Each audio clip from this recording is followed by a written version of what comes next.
Olá, quero agradecer-vos o convite para fazer um vídeo e estar desta forma convosco e para refletir muito brevemente sobre os desafios que a União Europeia enfrenta no quadro da atual pandemia. A resposta europeia tem sido muito criticada, eh, em parte justamente, em parte talvez menos justamente, e talvez seja importante dividir essa resposta em três aspectos fundamentais. O primeiro é aquele da emergência de saúde que a pandemia representa e do papel que a União Europeia pode ter nessa matéria ou poderia ter nessa matéria. É importante começar por ter em conta que a União Europeia não tem competências em matéria de saúde, pelo menos não tem competências diretas em matéria de saúde,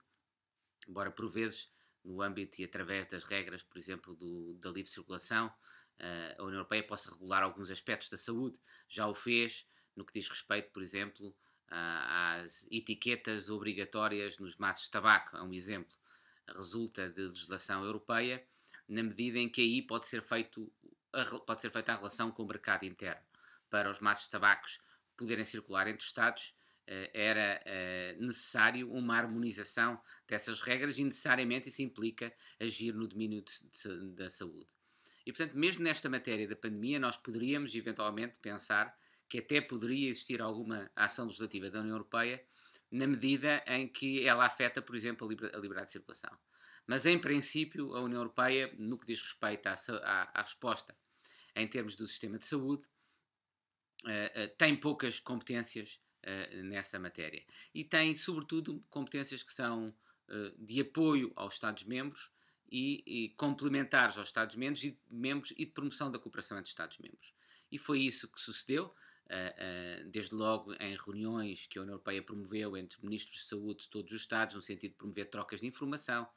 de saber a medida em que o vírus se propagava nos diferentes Estados e que coordenação entre eles era necessária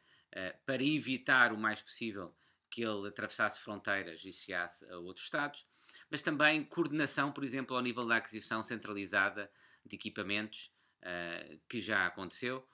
e até na constituição de uma reserva europeia para alguns desses equipamentos. A União tem tido aí um papel importante, complementar e de apoio aos Estados, até porque praticamente nenhum dos Estados europeus estava preparado em matéria dos equipamentos necessários para fazer face à emergência de saúde que resulta desta pandemia.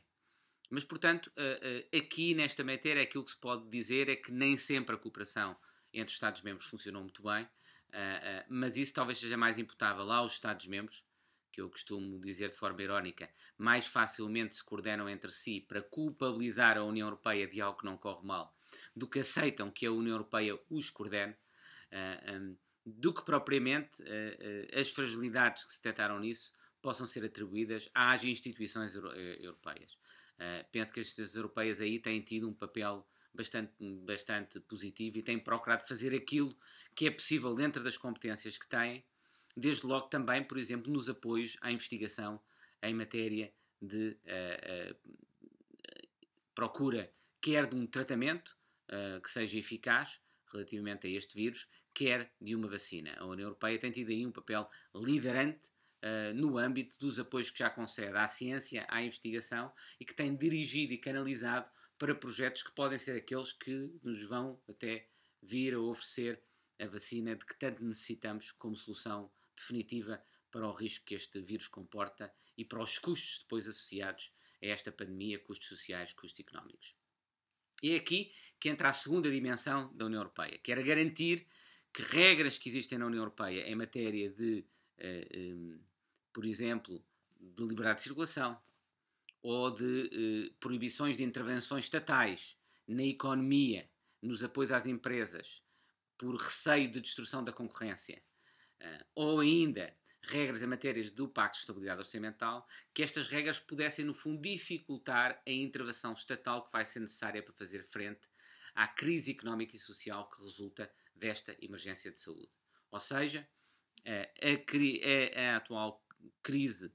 gerada pela pandemia em termos de saúde vai ter como consequência, é já claro, por aquilo que estamos a assistir em termos de queda do PIB, pelo que estamos a assistir já em termos de desemprego, porque estamos a assistir em termos de queda de faturação das empresas. Vamos ter uma crise económica e social profunda, não sabemos é a duração dessa crise, se ela se prolongará muito ou não, e isso vai depender também muito de existir ou não uma solução em termos de saúde para o problema colocado pelo vírus. Mas essa crise vai existir e vai exigir respostas, e está já a existir, respostas significativas por parte dos Estados, que, por sua vez, entram em tensão com algumas dessas regras dos tratados europeus, que limitam os auxílios que os Estados podem dar às empresas, por um lado, ou que limitam os déficits que os Estados podem ter ao seu grau de endividamento, e esses déficits vão ser largamente excedidos na medida da extensão daquilo que é necessário em termos de intervenção na economia para fazer face a esta crise económica que se segue à pandemia. As expectativas são de que vamos ter quedas do PIB superiores a 10% e, portanto, isso exige um nível de intervenção dos Estados na economia que vai significar que eles não vão conseguir cumprir com as regras, por exemplo, do Pacto de Estabilidade, as regras em matéria de disciplina orçamental e financeira. E aí a União também interviu muito rapidamente, quer suspendendo a aplicação das regras do Pacto de Estabilidade por um lado, quer por outro, flexibilizando de uma forma muito substancial a aplicação das regras que proíbem os auxílios de Estado. E, portanto, facilitando aos Estados, de forma quase automática, a atribuição de auxílios, por exemplo, por valores até 800 mil euros. Mas tudo isto é insuficiente. E é insuficiente porquê? É insuficiente porque os Estados não estão todos em condições de poder, de forma igual, intervir na economia para fazer face às consequências da pandemia em termos económicos, em termos sociais. Isso significa que, embora o vírus e a pandemia sejam um choque exógeno simétrico, o vírus atinge potencialmente todos os Estados e é estranho às políticas dos próprios Estados, ele poderá ter potencialmente, e terá seguramente em qualquer caso, um impacto profundamente assimétrico. Ou seja, vai ter consequências negativas diferentes em diferentes Estados-membros, consoante a capacidade orçamental e financeira que esses Estados-membros tenham para reagir à crise. Vai ter consequências diferentes em diferentes grupos sociais, consoante esses grupos sociais estejam ou não em situação de maior fragilidade. Vai ter ou não consequências diferentes em diferentes setores económicos, consoante esses setores económicos dependam, a atividade desses setores económicos dependa mais ou menos, por exemplo, das viagens, da circulação, ou dependa mais ou menos de agregação de pessoas, de ajuntamentos de pessoas e, portanto, estará potencialmente limitada durante mais tempo. Ora, é para fazer face e para procurar ajudar os Estados nessa capacidade de resposta que é necessária da parte dos Estados que a União Europeia tem vindo a discutir, com um forte desacordo entre os Estados, o que fazer para apoiar a resposta económica necessária a esta crise. A reunião do Eurogrupo que ocorreu recentemente acordou num compromisso que é um compromisso, no entanto, bastante limitado e que se foca sobretudo na criação de instrumentos que permitam aos Estados aceder a financiamento a um custo relativamente baixo. Isso, em parte, até já é garantido pela política do BCE, que tem sido aquilo que mais tem garantido aos Estados, que eles conseguem continuar a financiar nos mercados a um preço muito baixo e, portanto, ter facilmente acesso a dívida que depois possam usar em termos das medidas que vão ter de adotar. Mas aquilo que foi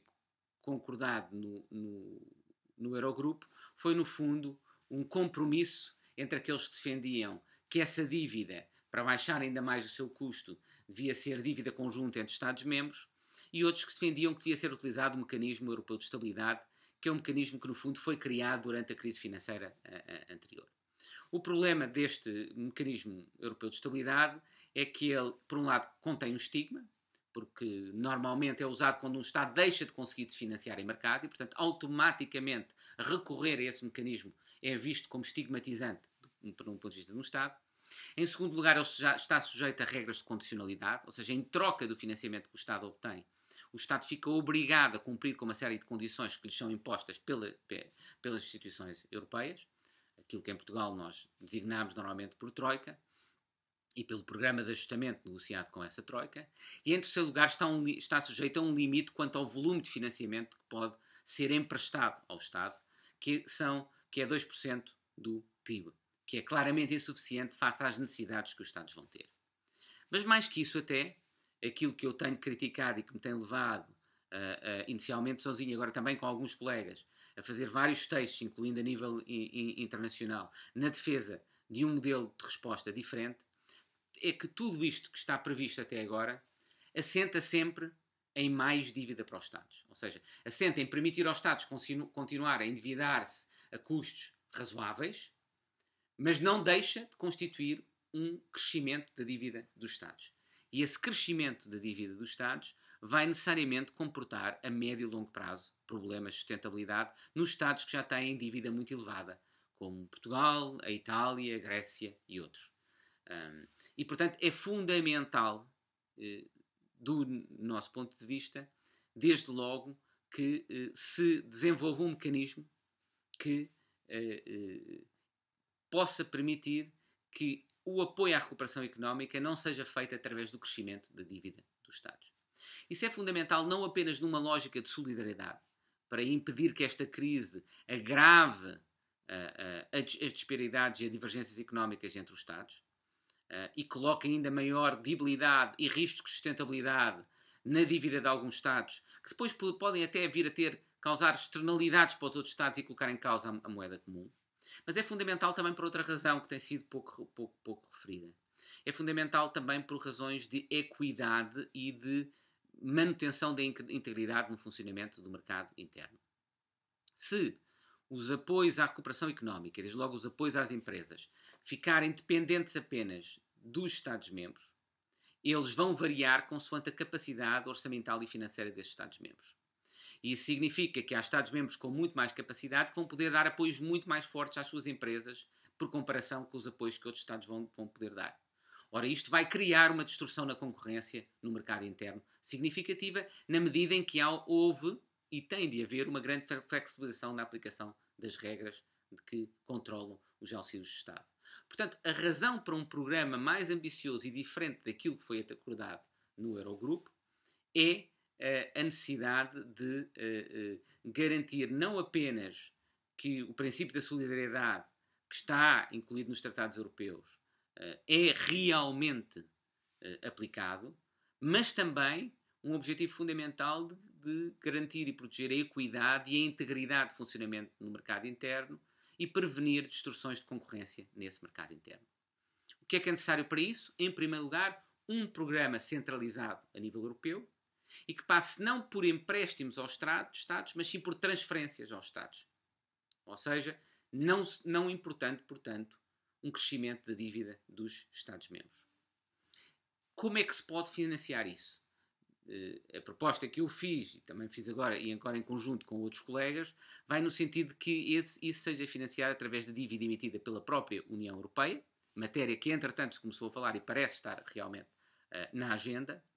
mas a emissão de dívida pela União Europeia está sempre sujeita aos constrangimentos orçamentais da União Europeia. Há capacidade orçamental da União Europeia que, no fundo, é aquilo que permite dar garantia quanto à emissão da dívida e aos volumes de que se podem emitir dívida.